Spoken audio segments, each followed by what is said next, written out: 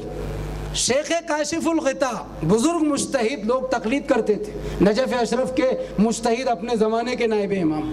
ان کا ایک جوان بیٹا تھا, دیکھا کہ بیٹا جو ہے تھوڑا غافل ہے دین کی طرف سے, یعنی جتنا دیندار ہونا چاہیے اتنا تھوڑا کم ہے.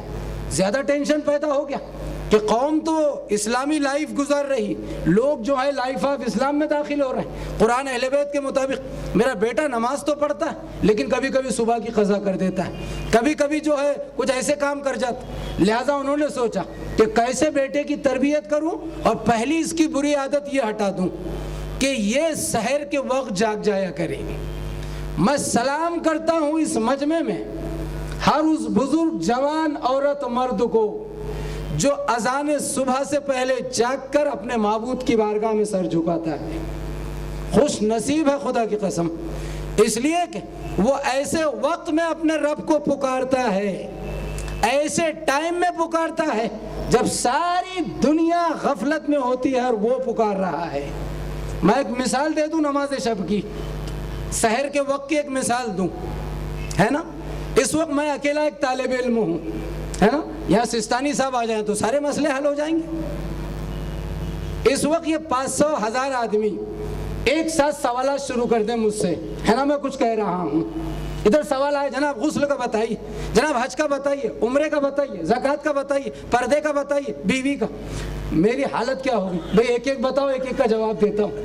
اور عموماً یہ کھڑا ہوتا ہے سوال, اور اس کی جگہ ایسا موقع آ گیا کہ اب اکیلے مشتاق بھائی مجھ سے سوال کر رہے ہیں اور میں اکیلا جواب دے رہا ہوں. اب بتائیے, جب سب سوال کر رہے تھے تب میرا جواب زیادہ اچھا ہوگا, جب آپ اکیلے سوال کر رہے تب میرا جواب زیادہ اچھا ہوگا. یہ میں اپنے لیے کہہ رہا ہوں, آپ کے لیے. لیکن وہ ذات جس کے لیے 1 کروڑ یا زیادہ کوئی معنی نہیں رکھتا, میرا مجمع نہیں سمجھ رہا, ادعونی استجب لکم, تم مجھے پکارو میں جواب دوں گا. اللہ کہہ رہا ادعونی استجب لکم, میرے جملے پہ غور کرے, مجھے زور دینے پہ مجبور نہ کرے, ذرا اندازہ لگائیں. چاہو ابھی ڈاکٹر صاحب اکیلے ہیں, آرام سے آپ کو چیک اپ کریں گے, لیکن رش ہو, گردی ہو تو اب اچھا چیک اپ نہیں ہوگا, جلدی جلدی پیشنٹ کو رخصت کریں گے. جاؤ مولانا اکیلے, تمہارا پورا مسئلہ آدھا گھنٹہ بیٹھ کے حل کریں گے, ورنہ 10-12 پہلے ہی نمبر لگائے, آپ کو 2 منٹ میں چھٹی کر دیں گے. وہ رب دو جہاں جس نے کوئی قید نہیں لگائی, اس کے لیے کوئی مسئلہ نہیں ہے. کن فیکون کا مالک, یہ پوری مشرق سے مغرب تک جو آبادی ہے اسے کتنا ہی پکارے ایک ساتھ, اس کے لیے کوئی معنی نہیں ہے. میں کچھ کہہ رہا ہوں مجمع سے, کوئی میننگ نہیں ہے. ایک ساتھ دنیا کے 500 کروڑ لوگ پکارے, ایک سیکنڈ میں یوں ان کو سب کچھ دے دیتا ہے. ایک وقت میں کتنی بارش دیتا ہے, ایک سورج سے کتنوں کو روشنی دیتا ہے, ایک چاند سے کتنوں کو چمک دیتا ہے, ایک ہوا سے کتنوں کو آکسیجن دیتا ہے, ایک دانے سے 700 دانے دیتا ہے. لیکن پھر اس خوش نصیب بندے کا کیا کہنا, مجمع خاموش نہ رہے, اس خوش نصیب مومن کا کیا کہنا کہ وہ ایسی طاقت ہے کہ اگر سب مل کے پکارے تب بھی اس کے ہاں دینے میں دیر نہیں ہوتی. تو اس خوش نصیب کا کیا کہنا جو نماز فطر میں, نماز شب میں, سحر کے وقت سناٹے میں اس وقت اسے پکار رہا ہو جب سب سو رہے ہو, جب کوئی اسے پکار نہ رہا ہو, سب خواب غفلت میں ہو.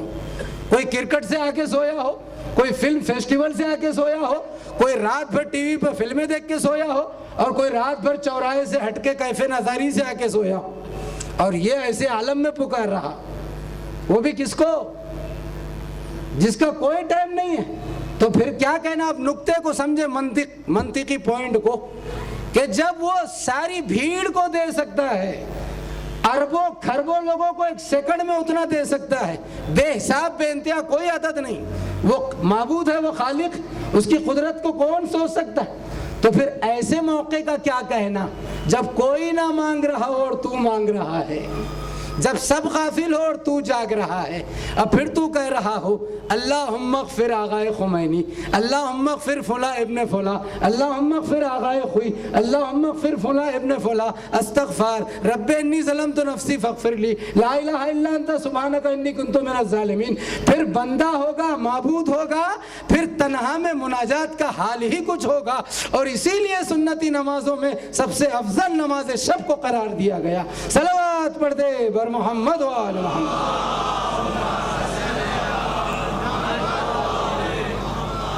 تو میرا مجمع سمجھ رہا ہوگا میری بات کو، میری ایک ایک پوائنٹ کو آپ سمجھیں اور کچھ لے کے چلے جائیں۔ ایک چیز کو آپ اگر 4 بجے نہیں اٹھ سکتے نماز کو تو 12 بجے 12:01 پر وضو کر کے آپ نماز شب شروع کر دیں۔ 11 رکعت نہیں پڑھ سکتے تو 3 رکعت پڑھیں، 2 شفا 1 وتر۔ اگر وہ 3 بھی نہیں پڑھ سکتے تو 1 وتر کافی ہے آپ کے لیے، جس میں قنوت ہوتا ہے۔ روایت میں ہے جو نماز شب کے قنوت میں جتنی دیر تک کھڑا رہتا ہے، اللہ قیامت کا کھڑا رہنا اس کا ختم کر دیتا ہے۔ اب اندازہ لگائیں، جب سورج سوا نیزے پہ ہوگا، میرے پاس وقت نہیں ہے، باتیں بہت زیادہ ہے، اس لیے کہ مائک کا ٹائم 10 بجے تک ہے۔ آیت اللہ کاشف الغطاء کا واقعہ، تو انہوں نے اپنے بیٹے کو سحر کے ٹائم اٹھا لیا، کہا بیٹا اٹھو، ہم امیر المومنین کے حرم میں جا کے نماز پڑھیں، واجب نماز صبح کی بھی، نماز شب بھی، چلو اٹھو۔ بیٹے نے کہا بابا آپ آگے بڑھو، میں آتا ہوں۔ کہا نہیں، میں یہاں کھڑا ہوں، اٹھو وضو کرو اور چلو۔ جلدی جلدی بتا رہا۔ انہوں نے بیٹے کو اٹھایا اذان صبح سے پہلے۔ ایک مجتہد اپنے بیٹے کے ساتھ کہاں چلا؟ مولا کے حرم میں، امیر المومنین کے۔ اور جیسے ہی مولا کے نجف اشرف کے گیٹ پر پہنچے، آپ نے سب نے دیکھا اس زمانے میں، تو ایک فقیر کو دیکھا۔ آپ نے دیکھا ہوگا مسجد میں جاتے تو فقیر باہر بیٹھے رہتے اکثر، تو ایک فقیر کو مولا کے گیٹ پر دیکھا نجف اشرف میں۔ تو نائب امام نے موقع دیکھا اور بیٹے کو ایک جملہ کہا، مجمع توجہ سے سنیں، کیسے ٹریننگ، کیسی تربیت، کیسے لائف آف اسلام۔ کہا بیٹا یہ فقیر یہاں روزانہ آتا ہے؟ کہا بابا میں نے بھی کبھی کبھی دیکھا، آپ تو روز آتے ہیں۔ کہا یہ بتاؤ کہ یہ کس لیے بیٹھا ہے یہ فقیر، یہ بھکاری؟ کہا اس کو کچھ درہم مل جاتے ہیں اس زمانے کے حساب سے پیسے۔ کہا کتنے جمع کر لیتا ہوگا؟ کہا معلوم نہیں، 1-2-3 درہم جمع کر لیتا ہوگا، اور پھر ممکن ہے کہ کچھ بھی نہ ملتے ہوں، خالی ہاتھ جاتا۔ بس جیسے ہی دیکھا کہ بیٹا تیار ہے، مجتہد نائب امام کاشف الغطاء نے کہا بیٹا سنو، ایک فقیر جو اپنے اس بینیفٹ میں یقین نہیں رکھتا کہ کتنا جمع کرے گا، کتنا جمع کرے گا، مشکوک ہے اس کا یہ نفع اور منافع، لیکن ایسے ٹائم میں سحر کے وقت اپنے اس مشکوک منافع اور بینیفٹ کے لیے کہ کچھ جمع ہو، ایسے ٹائم یہاں بیٹھا ہے، اور تجھ کو تو یقین ہے کہ وہ کیا کچھ تجھے عطا کرے گا، کتنا بینیفٹ تجھے قبر میں ملے گا سحر کو اٹھنے کا، استغفار کرنے کا، نماز شب پڑھنے کا، صبح کی اذان کے وقت بیدار ہونے کا، اور تم غافل ہو اس سے۔ بس وہ چیز اثر کر گئی اور ان کا بیٹا زمانے کا بہت بڑا عالم بن گیا۔ صلوات پڑھ دے بر محمد و آل محمد۔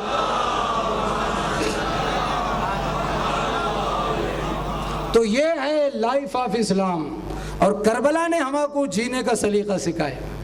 کربلا میں نماز ہے، سجدے ہیں، صبر ہے، شکر ہے، تسبیح ہے، ایسی تسبیح و تحلیل کل آپ نے سنا، میں نے مجلس ختم کی، ایسی تسبیح، ایسی عبادت کہ نہ آسمان نے ایسی عبادت دیکھی، نہ زمین نے اپنے اوپر ایسے سجدہ کرنے والے، بھوک پیاس مصائب، کل سر کٹنے والے ہیں اور رات بھر عبادت ہو رہی ہے۔ اس لیے شب عاشور ہم جاگتے ہیں، رات بھر عبادت کرتے ہیں تاکہ سیرت حسین پر عمل ہو۔ حاضر دارو، ایسے عالم میں جب حسین نے زینب کے خیمے کا جائزہ لیا تھا، کل آپ نے سنا، ایسی عالم میں طلایہ کر رہے ہیں، اور قمر بنی ہاشم قافلے کی حفاظت میں ہے، عبادت بھی کر رہے ہیں، اٹھ اٹھ کر سب کی خبر بھی لے رہے۔ اسی حالت میں جب شب عاشور حسین نے شہادت کی فہرست تیار کی اور مزدہ شہادت سنایا، سب کا نام آ گیا شہیدوں کی لسٹ میں، لیکن ایک بچے کا نام نہیں آیا۔ دیکھا اب میرا نام آئے گا، آخر تڑپ گیا، وہ کون بچہ تھا؟ حسن کی نشانی، 13 یا 14 سال کا قاسم، شہزادہ قاسم. اگر تاریخ سے کوئی پوچھے کہ کربلا کا سب سے خوبصورت شہزادہ کون، تو قاسم. اتنا حسین چاند جیسا، جب مجمع میں آتے تھے تو چمکتے تھے. مقاتل نے لکھا ہے، ظاہر سی بات ہے فرزند امام ہے، علی کا پوتا، فاطمہ کا پوتا، اندازہ لگائے حسن کا بیٹا، اور ایسا 14 سال کا 13 سال کا. صبح عاشورائی، قاسم رو رہے ہیں. مقاتل نے تو بہت کچھ لکھا، ذرا جلدی جلدی سنیے اور دل کھول کر روئیے گا. ایک مرتبہ قاسم کی ماں زوجہ حسن ام فروا نے فضہ کو بلایا، فضہ میرے قاسم کی اب تک کوئی خبر نہیں ہے. عزادارو، فضہ آئی، کہ شہزادی قاسم موجود ہے. تو بلاؤ قاسم کو. یہ کربلا کی خواتین کا طریقہ تھا کہ اب تک میرا بچہ زندہ کیوں ہے. عزادارو، ماں نے بلایا. قاسم سر کو جھکائے ہوئے، کیا چہرہ ہوگا، سر پر ننھا سا چھوٹا سا امامہ، حسن کا بیٹا، سر کا بیٹا ہے، شیخ خدا کا پوتا ہے. ماں نے قاسم محمد کی لاش آ گئی، میں شہزادی زینب کے سامنے شہزادہ ہوں. ہزاروں کیا کرے قاسم کی ماں، اماں میں کیا کروں، چچا اجازت نہیں دیتے. ایک مرتبہ قاسم آئے، جاؤ قاسم چچا سے اجازت لو. چچا کی خدمت میں قاسم، چچا مجھے بھی اجازت دیجیے.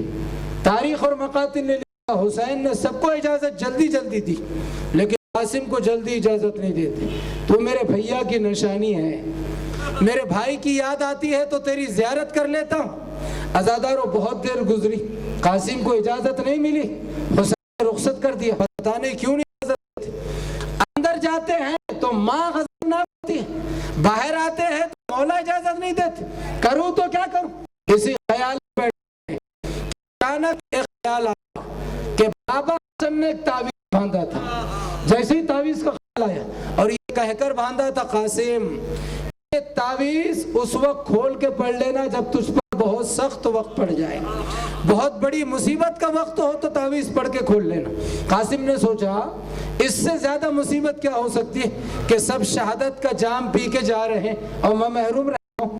تعویذ کھولا، کھولنے کے بعد فوراً اس کی تحریر پڑھی. کیا لکھا تھا بابا حسن نے؟ قاسم، جب میرا بھائی حسین نرغ آدھا میں گر جائے اس وقت میں نہ رہوں گا تو میرے لال قاسم، میرے بھائی اپنے مولا حسین کی نصرت کو جانا، اپنے آقا کی نصرت کو جانا، چچا کی نصرت اور آقا کی جان قربان کرنا. بس تعویذ تحریر کا پیغام ملا. تعویذ لیے خوشی چچا کی خدمت. حسین نے کیا کہا؟ بابا تعویذ ہے جو بازو بابا دیکھیے نشتہ، یہ تحریر، یہ مزدہ. حسین نے تحریر پڑھی، بات نے لکھا، نگاہوں میں تحریر کی جگہ حسن کی تصویر آ گئی. ارے حسین نے سوچا، اے بھیا یہ تعویذ نہیں ہے. ماں بہنوں سنو، آج پہ 7 محرم ہے. ارے ہم نے تو دنیا یہ دیکھا کہ ماں بچوں کو تعویذ باندھتی ہے، باپ اپنی موت کو تعویذ باندھتے ہیں. اس لیے تعویذ باندھتے ہیں تاکہ بچہ محفوظ رہے، تعویذ بچے زندگی میں. لیکن یہ کہتے کرنا کہ بچے تھے کہ جو تعویذ موت کا پیغام دے رہے تھے. اجرکم اللہ. عزادارو، حسین خاموش رہے. ایک مرتبہ ایک فقرہ کہا، میرے لال قاسم تمہاری کیا بات ہے، تمہارا بھیا اصغر بھی مارا جائے گا، تیرا بھیا اصغر بھی شہید ہوگا. اتنا سننا تھا، قاسم تڑپ گئے. مولا کیا اشقیاء خیمے میں آ جائیں گے؟ میرا اصغر تو بہت چھوٹا ہے میرا بھیا. کہا نہیں حسین. حسین نے کہا قاسم میں اپنے اصغر کو آغوش میں لے جاؤں گا. ارے قاسم نے اپنا بھول گئے، اصغر یاد آ گئے، میرا اصغر بھی مارا جائے گا. عزادارو، حسین نے قاسم کو اجازت دی اور ایک مرتبہ گھوڑے پر سوار کیا. حسن کا امامہ پگڑا سجایا، جنگ کے اوزار سجائے، عباس کو آواز دی، عباس میرا قاسم بہت چھوٹا ہے، اس کے پیر گھوڑے کی رکاب تک نہیں پہنچتے۔ عزادارو، حسین نے عباس کو کہا، عباس قاسم میدان میں جا رہا ہے۔ ہاں عزادارو اتنا سنیے گا، اسی عالم میں جب حسین نے قاسم سے یہ پوچھا تھا، قاسم موت تمہارے نزدیک کیسی ہے؟ کیف الموت عندک؟ تو جواب میں قاسم نے کہا تھا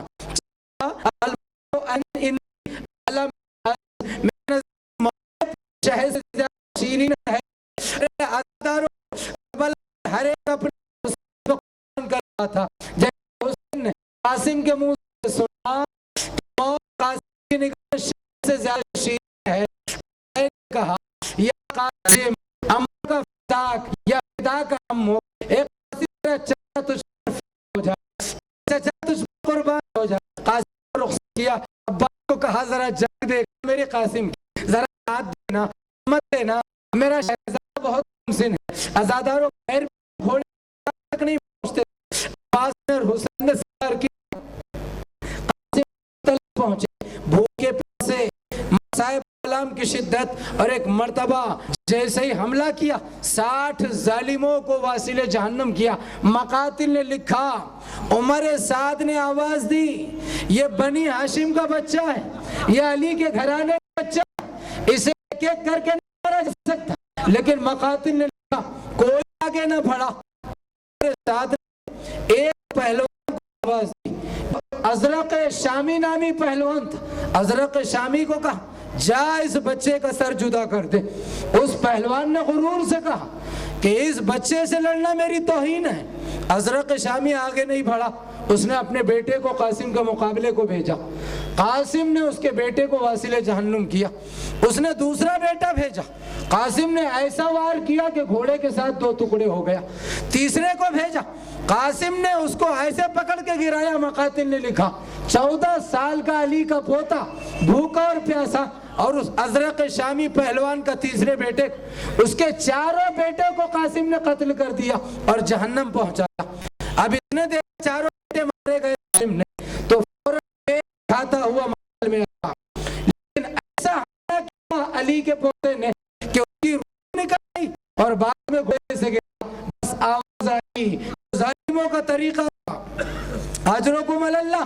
عزادارو سنیے گا، میں نے مجلس ختم کی، جیسے ہی ظالموں نے دیکھا کہ ایک ایک کو علی کے گھرانے کا بچہ قتل کر رہا ہے تو بس مل کر حملہ شروع ہو گیا۔